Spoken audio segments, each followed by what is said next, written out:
Doctor Baba Saheb આંબેડકરજી આપણા ભારત દેશના બંધારણના ઘડવૈયા એવા ડૉક્ટર બાબા સાહેબ આંબેડકરજીનો આજના જન્મજયંતિ અવસર પર વડોદરા મહાનગરપાલિકા દ્વારા એમની પ્રતિમાને પુષ્પાંજલિ અર્પણ કરવાના કાર્યક્રમનું આયોજન કરવામાં આવતું હોય છે. તો સાથે સાથે વડોદરા જે તેમની જન્મભૂમિ અને કર્મભૂમિ પણ રહી છે, ત્યારે વડોદરાના સયાજીબાગ ખાતે તેમની સંકલ્પ ભૂમિ આવી છે. ત્યાં સૌ સાથે મળી અને તેમની પ્રતિમાને પુષ્પાંજલિ અર્પણ કરી, હૃદયાંજલિ અર્પણ કરી પીડિતો, દલિતો, શોષિતો હોય કે પછી નારી શક્તિ હોય, સમગ્ર દેશની અડધી શક્તિ એટલે કે નારી શક્તિ.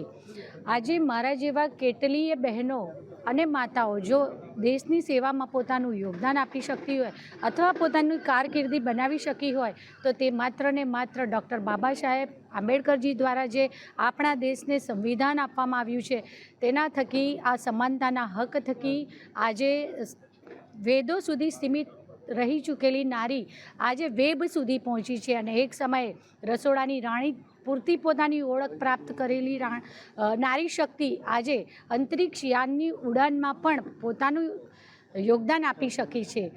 આજ રોજ તેમના જન્મજયંતિ અવસર પર ડૉક્ટર બાબા સાહેબ આંબેડકરજીને હું મારા હૃદય કમળના ઉદ્ગમથી કરકમળના માધ્યમે તેમના ચરણ કમળમાં વંદન અર્પણ કરું છું.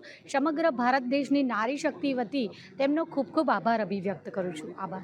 ભારતના એક મહાન સપૂત બંધારણના ઘડવૈયા એવા ડૉક્ટર બાબા સાહેબ આંબેડકરજીની 134મી જન્મજયંતિ નિમિત્તે અનેકવિધ કાર્યક્રમોનું આયોજન શહેરમાં થયું છે.